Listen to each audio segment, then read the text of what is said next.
Hey everybody, this is Retro Challenge Gamer, and we're back with some more Mega Man Rock and Roll. We have just completed the last of the 8 Robot Master stages, and we're gonna go after what looks like an exclamation mark. We have no idea what's going on. And if you notice, both Rush and Roll, Rock and Roll, Rush, are both selected when you selected the exclamation mark.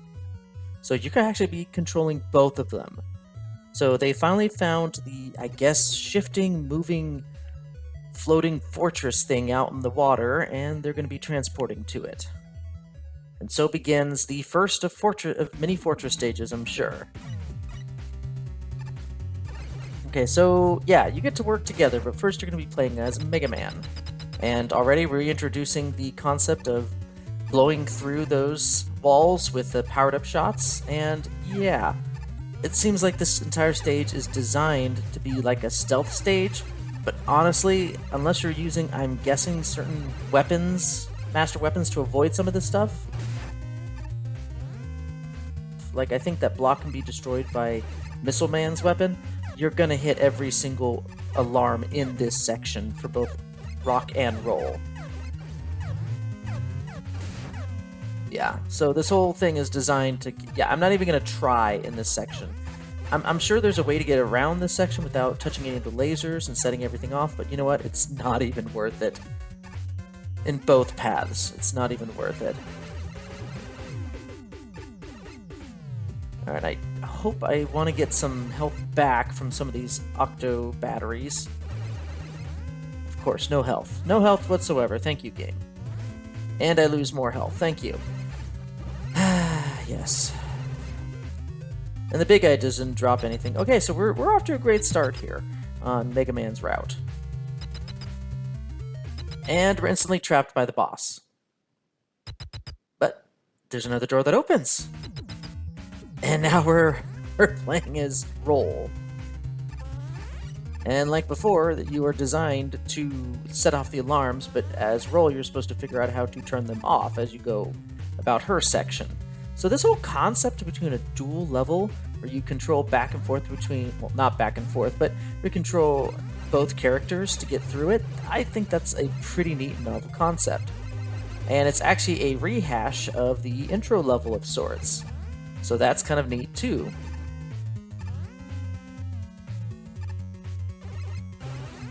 Yeah, there's no point. I'm just getting rid of the octo batteries here, hopefully. Whoa. Got a little hiccup there on my game.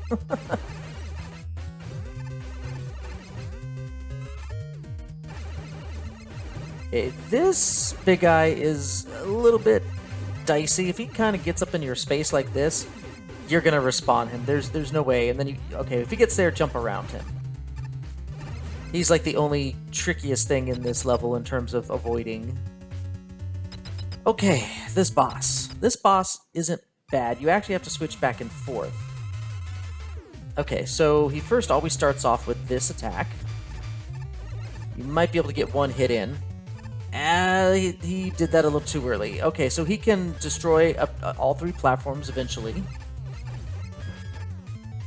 When he destroys 2 of the 3, then the switch becomes active for you to switch to the next character. You don't have to switch to the next character, but of course if he gets rid of all 3 platforms, there's just no way you're going to be able to fire upon him. Okay, that is literally his dangerous attack. Okay, I want to get rid of these things first before I start.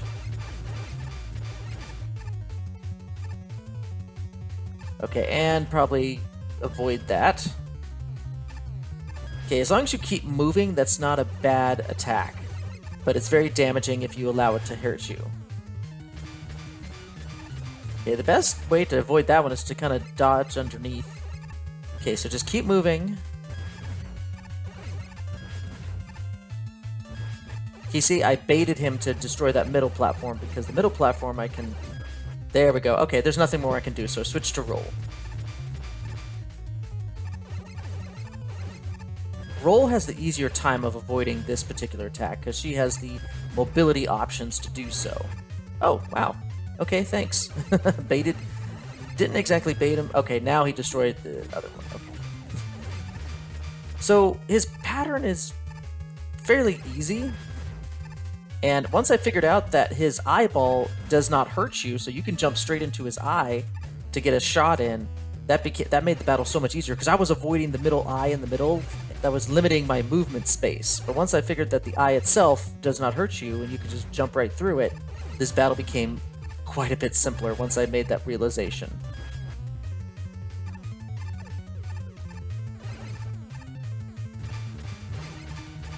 So it seems like his pattern is based on what you do. If you're not on one of the platforms, he'll do the spinning arrow attack. But if you're on one of the platforms, he'll shoot one of those things to get rid of it. So it look like it's dependent on what you're doing in the battlefield. Oh, okay. Okay, I need to not mess up here. Woo, okay. Almost, I want to dare say that was kind of a clutch win. So overall, not a hard boss. It's just tricky about switching back and forth and managing your health meters as you switch between rock and roll. Okay. That can't be it. That can't be the end.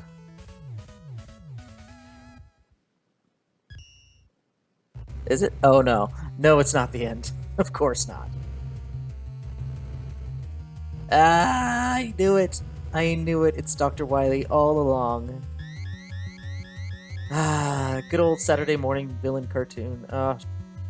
He's back, everybody. Oh, we're missing Daggerman. We're missing Daggerman. So we're all going to the fortress? Sans Daggerman?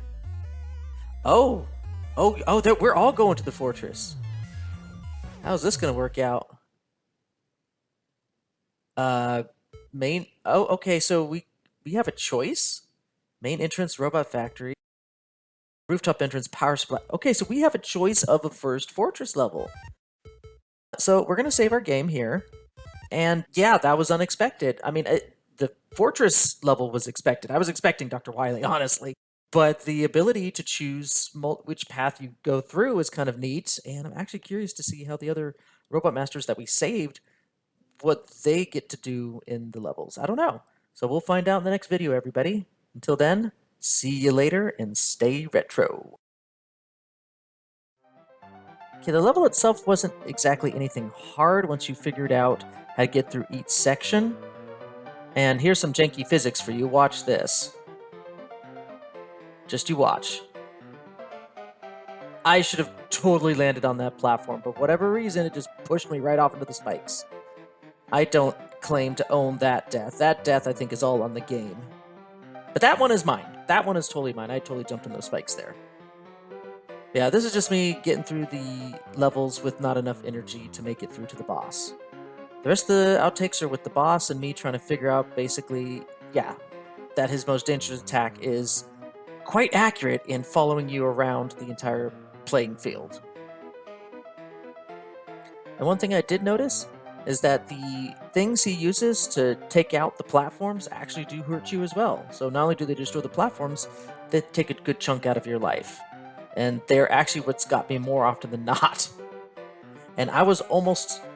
I don't even know what I was doing here. Maybe I wasn't thinking straight. I could have had a clear shot at his eye. Maybe I was distracted, but that I could have won right there. Yeah, me not being fast enough to roll.